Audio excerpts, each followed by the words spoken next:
What is up, YouTube? Ed and Cole from Bro Soda Brewing coming back at you with another episode of Wheel of Beer.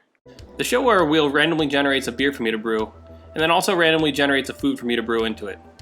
Could it be a bubblegum bock? An ice cream IPA? Maybe a lasagna lambic?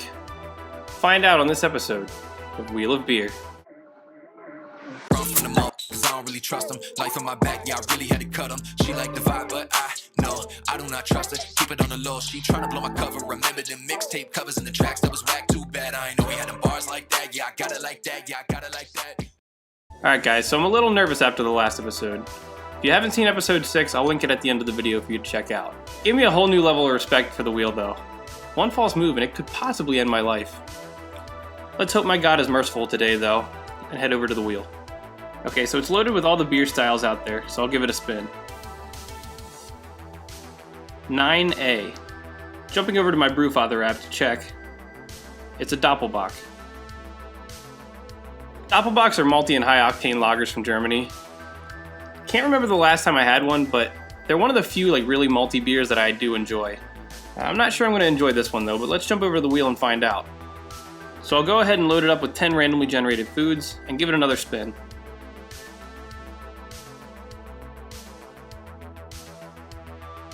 Nut. Peanut, to be specific. I'm intrigued. The maltiness and the nutness combined, I think it's going to be really good. I'm sure it's been done before, probably even with this style, but I'm going to really try to load it up with my nut to really take it to the next level. I'm going to go ahead and head over to my GFs though, and when I'm back, it's time to brew. Alright, so I'm back for my GFs with all my ingredients. I slapped together a simple DB recipe with a fat load of Munich malt, and a little bit of Carafa, and Victory to add some more flavor and color. For hops, I'm going with some leftover Hallertau and Hallertau Blanc from the third ripe episode at the 60-minute mark, and some Tettnang at the 20-minute. For the nut, I'm going with 1.5 pounds of PB2 dried nut powder, which, for a 3-gallon batch, seemed to be a lot. That'll go in sometime around the last 25 minutes of the boil. And I've said it before, but I'll say it again for the new viewers. I know Lutra is not a lager yeast, but I don't have time for that. So go fuck yourself. Anyway, now the formalities are out of the way, it's time to bro down. The time had come for me to heat up my mash water for the nut bock. Speaking of nut, once it was at my target mash of 152 degrees, it's time for an over-sexualized B-roll.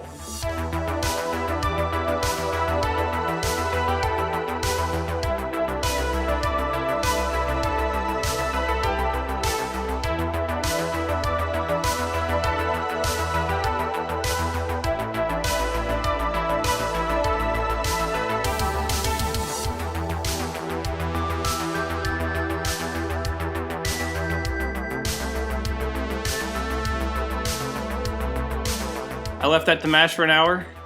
Man, it was hot out. So hot that I even started to feel bothered. I felt it deep in my loins. It was time for good old-fashioned sanitizing.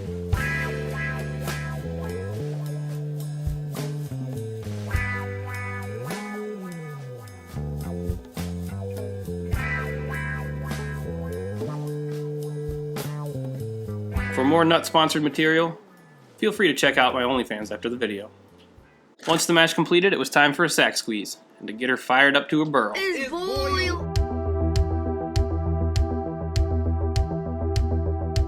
Once it was boiled, I threw in my Hallertau, and then my Hallertau Blanc, and started my boil timer. It was at this point my piece of shit wall fart camera stand that I've been using this whole time broke down on me. So the rest of this video was quite difficult for me to film. Luckily my neighbors were outside to recruit for some free labor. Just let it be known that my devotion to my viewers is not bound by ethics. Anyway, as the 25-minute mark hit, it was time to unload my nut into the boil. I probably went a little too fast here and ended up with quite a few lumps, as you can see, but I stirred diligently to minimize the damage. At the 20-minute mark, the Tettnang went in, and at this point, it was smelling heavenly, like a rich peanut butter cup. A few minutes later though, and the smell dwindled, which had me concerned. So with about 3 minutes left in the boil, I decided to dump in the extra half pound of nut. This might have been a mistake. I noticed with the extra nut, the wort took on a thick and soupy consistency. This concerned me even more, but there was no turning back. The boil finished and I began to chill. As I observed my cooling process, I noticed something that struck fear into my heart. A piece of green onion left over from the previous brew, stuck to my line. Still haunts me to this day. I tried to take a reading, but with all that nut coagulating in the wort, it didn't really tell me anything. So I just freeballed it and dumped about a half gallon of extra water to dilute it. I usually have to do at least a quart to get it where I need it to be anyway, so this amount felt right. Once it was chilled enough to handle though, I dumped it into the fermenter. But I didn't quite get it as cold as it needed to be, so I had to let it sit in my keezer until it was room temp. When I pulled it out, what I saw may shock you. It looked like the wort was mostly peanut butter, and I barely had any beer. Like, I might only get a sip out of this.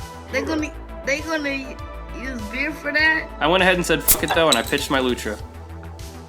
Living by the old adage, relax, stay calm, and have a home brew. After arousing my babies, it was time to let it ferment.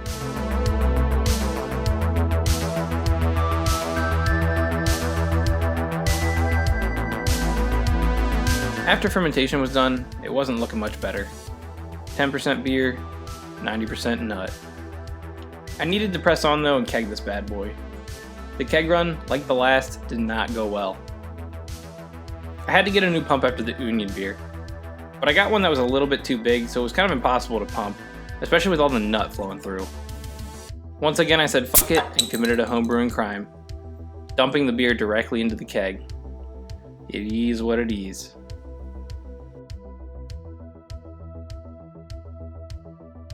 Once it was kegged, I did some heavy purging and was left with a hellacious mess.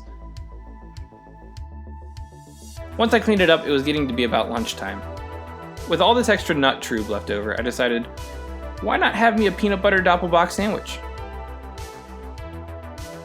One bite was enough though, and I decided that nut trube on bread was a terrible idea. This sandwich only gets 2 Bro Sodas out of 10. A couple days later, the nut beer was ready. Nut on me once, shame on you. Nut on me twice, shame on me. Ladies and gentlemen, it's with great pleasure to introduce Double Nut Doppelbock, a crisp but malty Doppelbock, with not just a single serving, but a healthy double dose of nut.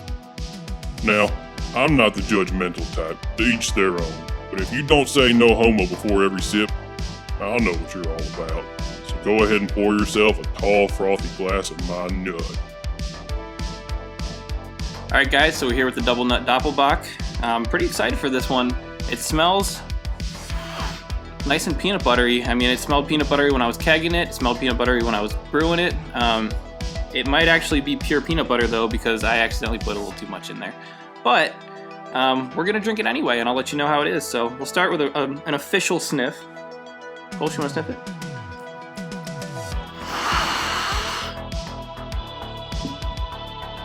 Smells like a Doppelbock. Very malty. Very, very malty. It smells like it's 10% alcohol, and but the peanut butter is very prominent. It smells a lot like peanut butter as well. So this is just going to be a big malty Reese's cup, I think. But without further ado, let's take her down. Cheers. Cheers, buddy. No homo.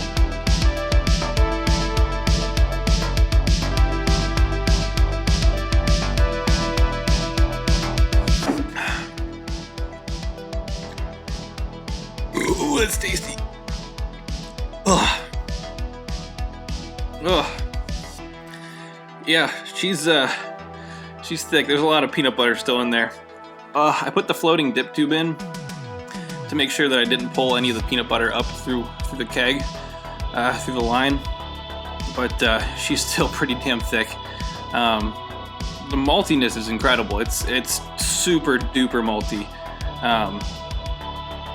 And as much as I wanted it to be a nice light crisp finish though, it's just pure thickness. It's like drinking pure peanut butter on the front end, and then once you get to the back taste, it's like ethanol. It's pure ethanol, but in a good way. So yeah, I think I'm gonna have to give this one 6 Bro Sodas out of 10. Nope, 7 Bro Sodas out of 10. I take that back, 7. This is pretty good. I would drink this again. I'd probably use less peanut butter next time so I can actually get more beer out of it. This is the first pull, but I probably only have like 1 or 2 more before it just starts clogging up. So, whew. But yeah, if you like this video, go ahead and like and subscribe. And if you want to support my alcoholism, feel free to check out my merch. It's linked in the description. You can get Bro Soda shirts and shit and all that. You can see it. But yeah, that's all the time I have for tonight. Thanks for watching another episode of Wheel of Beer. Cheers.